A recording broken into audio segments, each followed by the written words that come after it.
vendo aí a nossa segunda aula, né? O nosso segundo módulo, nosso curso de introdução aí à programação, nosso curso de programação básica, e que a gente vai aprender como é que funciona um programa de computador, tá? Entender a dinâmica desse processo, como que o computador vai encarar tudo que está sendo dito, sendo instruído para ele, e que basicamente é a interação do processador com a memória e os periféricos. Calma que se você não sabe o que significa essas coisas, a gente vai ver devagar aqui. Como é que você faz uma receita de bolo? Essa é a pergunta que eu faço para você. Como é que você faz? Pensa aí um pouquinho antes de ler as respostas abaixo e vê aí o que você tem na sua cabeça em relação a esse assunto. Então, é bem semelhante a fazer uma receita aí do nosso programa. Primeiramente, a gente separa a receita. A gente pega o que é a receita, né, as instruções, né, do bolo. Depois a gente pega os ingredientes e as ferramentas que a gente vai precisar para fazer o nosso bolo. Vai precisar da panela? Vai precisar do quê? E aí, fazendo o bolo, você serve ele, ok? Basicamente é isso. Um programa de computador, a primeira coisa que ele faz é ir até a memória, achar onde está o programa. Achando onde está o programa, ele vai separar tudo que ele precisa para fazer isso. Normalmente, os espaços de memória que ele vai precisar, o tempo de processamento no processador e tudo mais o que ele vai usar. E depois ele começa a rodar esse programa ou entrega o resultado final de uma vez, ok? Vamos tentar entender aqui. 3 coisas principais acontecem durante um programa de computador. Os periféricos comunicam com os processadores e com as memórias, e todos eles se comunicam ao mesmo tempo. O que é um periférico? Talvez essa palavra seja um pouco nova para você. Lembra periferia, né? E não está totalmente errada, a origem é a mesma. O que é periférico? O que é periférico? É algo que está na periferia de algo, ou seja, em volta. É algo que não está junto. Essa palavra normalmente é utilizada para comunidades carentes, porque elas não ficam junto do bairro nobre. Você tem o bairro nobre e fora, na periferia, ou seja, em volta, você tem outras coisas. Então, um periférico pode ser, por exemplo, um periférico tanto de entrada quanto de saída. Um exemplo de um periférico de entrada, tem 2 aí, são o mouse, né, e o teclado. O mouse, ele tem a sensação, ele dá uma entrada de movimento, de clique, de girar a rodinha dele. Basicamente, ele vai entrar essa informação de que você está movimentando para você movimentar o ponteiro, né? E o teclado, entrada de teclas, quais informações digitadas foram. Um periférico de saída seria então um óculos VR, um monitor, que vai trazer uma saída de vídeo para você. Pode ser também uma caixinha de som que traz uma saída de áudio, ou seja, um periférico de saída, periférico de entrada. O processador, ele é o chip, né? No meu caso aqui, eu tenho um AMD Ryzen 3, né? Humildezinho, é um AMD bem tranquilo, que dá para fazer a maioria dos meus trabalhos. Pode ser um Intel, um i5, i9, para quem é mais um i9 aí, para quem é mais de última geração, mais robusto, mais abastado, tem dinheiro para gastar, somente conta de luz, que não precisa se preocupar tanto. O CPU, ele é processador, ele é a parte principal do processamento do nosso computador. Ele realmente é o cérebro, mas não o cérebro todo, a parte mais importante dele. Eu diria que toda a placa-mãe talvez fosse o cérebro. O computador, ele é um cérebro ambulante, mas ele é a parte que vai fazer o processamento lógico. E a outra parte são as memórias, tá? As memórias, elas são de vários tipos, né? No computador a gente pode citar aqui de cabeça a memória principal, também é chamada de memória RAM. O que é memória RAM? Random Access Memory, ou seja, memória de acesso aleatório. O que é isso? Você consegue acessar qualquer parte da memória a qualquer momento, tá? O HD, ele não é uma, por exemplo, o HD hoje em dia já está ficando em desuso, a gente já está passando para o SSD, né?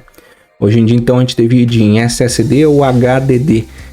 Mas o HDD, por exemplo, ele funciona exatamente como um disco antigo. Lembra do disco de vinil? Provavelmente você talvez não tenha idade para isso, né? Eu mal peguei essa época. Mas um disco de vinil, ele era um disco que você...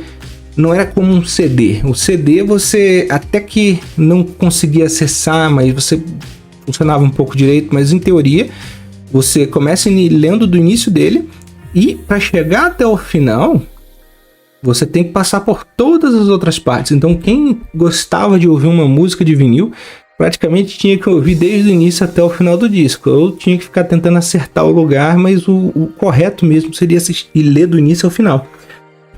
Elas são memórias mais baratas, né? Os HDs, por exemplo, mas elas têm esse custo de velocidade porque o computador tem que ler tudo até chegar naquele local.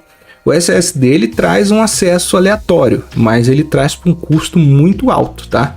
Por isso que eles são bem mais caros, mas são muito mais rápidos para você utilizar no seu computador de maneira geral. Lembra do defragmentador de disco? Talvez algum de vocês já tenha utilizado isso.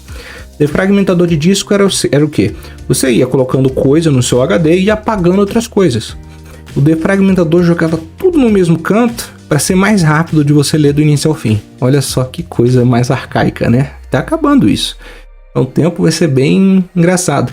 Tem as memórias que são... Essas aí são as memórias secundárias, as que permanecem. Tem também a memória cache, que auxilia o CPU. Ela é extremamente rápida.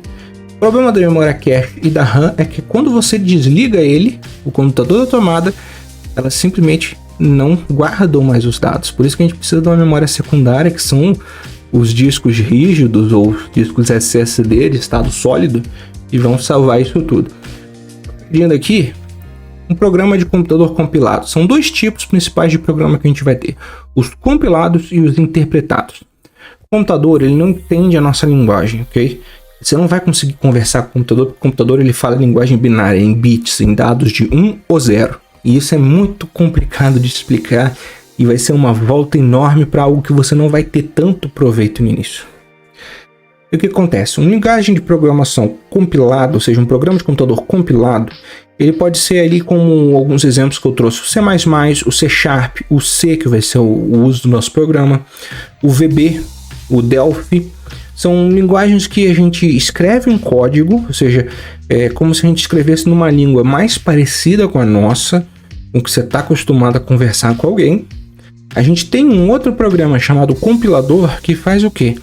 Ele pega esses dados, transforma na linguagem do computador e joga na memória principal, secundária. Quando ele precisar rodar, o computador puxa da memória secundária, joga na memória RAM e processa aquele programa em si. Ele é normal, esse tipo de programa, ele é normal para quem precisa de velocidade, para quem precisa de agilidade, como são os jogos, por exemplo. Os jogos, eles precisam ser rápidos, senão você não tem condição de processar as coisas. Você tentar fazer com um tipo de linguagem interpretada, que é a próxima, você simplesmente não conseguiria jogar quase que jogo nenhum. Seria realmente muito pesado para o computador. Só jogos muito simples, né? Eles existem, mas basicamente é isso. Então, dinâmico, você cria um código, o compilador transforma esse código em linguagem de máquina e o computador passa a trabalhar direto. A linguagem interpretada, a gente tem aqui uns exemplos: o JavaScript, PHP, Python ou Ruby, são as mais comuns, talvez hoje que eu me venho na cabeça, né? Elas fazem como? Você escreve uma linguagem em um código e esse código conversa com o interpretador. É como se fosse um compilador, só que em tempo real. Ele vai lendo o código que você escreveu e passa para o computador. Pega a resposta do computador e volta para o programa. Qual que é a vantagem desse tipo de linguagem? Ela é bem mais lenta. Ué, mas isso é uma desvantagem. Não, tudo bem. Mas você pode fazer muito mais coisas muito mais rápidas.